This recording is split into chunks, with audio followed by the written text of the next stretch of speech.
کہ یہ چیزیں بلٹ اپ کرتی ہیں آپ کا امیج، یعنی کہ اچھا کام کریں گے اچھا امیج بنے گا. اگر آپ تارڑ جیسا بندہ شادیاں آن لائن پروگرام کرنا شروع کر دے گا، جیو پہ زنانہ پروگرام جو کہ مادھوری ڈکشت کرتی تھی ہندوستان سے، تو پھر اس میں عزت بنے گی کہ ذلت ہوگی آپ. یعنی آپ تارڑ صاحب کے بہت بڑے کرٹک ہیں. جی میں نے ان کو غور سے پڑھا ہے نا، میں نے آبزرو کیا، ہر چیزیں غور و فکر کیا ان کے اوپر.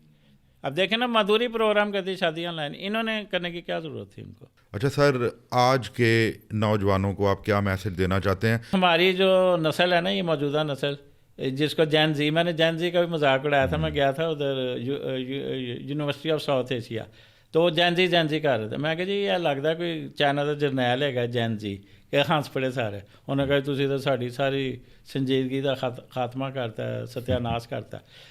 تو اس میں یہ ہے کہ جو نئی نسل ہے نا، یہ ذہنی طور پہ ہمارے سے بہت بہتر ہے، بہت آگے ہے. لیکن وہ جیسے ہے نا کہ بھی ایک گاڑی ہوتی ہے، مسجد کے اندر آپ سوزوکی کا انجن لگا دیں تو مسجد کتوں سے جائے گی. تو ان کے پاس دماغ ضرور ہے لیکن ان کے اندر طاقت نہیں ہے، ان کی خوراکیں بہت خراب ہو گئی ہیں. جتنا اگر یہ جاگتے ہیں نا، اگر ایک مثال ہے کہ 18 گھنٹے کوئی جاگ رہا ہے تو 18 گھنٹے کے دوران اس کو جو ڈائٹ کی ضرورت، یعنی آپ کا پوائنٹ سمجھ میں آ گیا کہ ان کو اچھی ڈائٹ کے ساتھ ساتھ آپ کا وے آف لیونگ بہتر کرنا ہوگا. بالکل. یہ برگر سے مسئلے نہیں حل ہوں گے. اس میں کتنی کیلوری ہوتی ہے کہ آپ 7 اپ پی رہے ہیں، کوئی بھی یہ لے رہے ہیں کاربونیٹڈ ڈرنک لے رہے ہیں، تو اس میں انرجی بتائیں، اس کے اوپر غذائیت کا لکھا جاتا ہے کہ اس کے اندر کتنی غذائیت ہے. تو بچے پینے سے پہلے وہ پڑھ تو لینا کہ اس میں غذائیت کی. بالکل ٹھیک ہے. اچھا ناظرین، یہ تھے ہمارے آج کے مہمان، ایک معزز شخصیت اور ایک ادبی پرسنالٹی جناب ڈاکٹر عرفان صاحب. تو آئندہ ہم کسی نئی شخصیت کے ساتھ آپ کے پروگرام میں دوبارہ حاضر ہوں گے، اور پلیز ہمارے چینل کو سبسکرائب کرنا مت بھولیے گا. تب تک کے لیے ہمیں اجازت دیں. اللہ حافظ.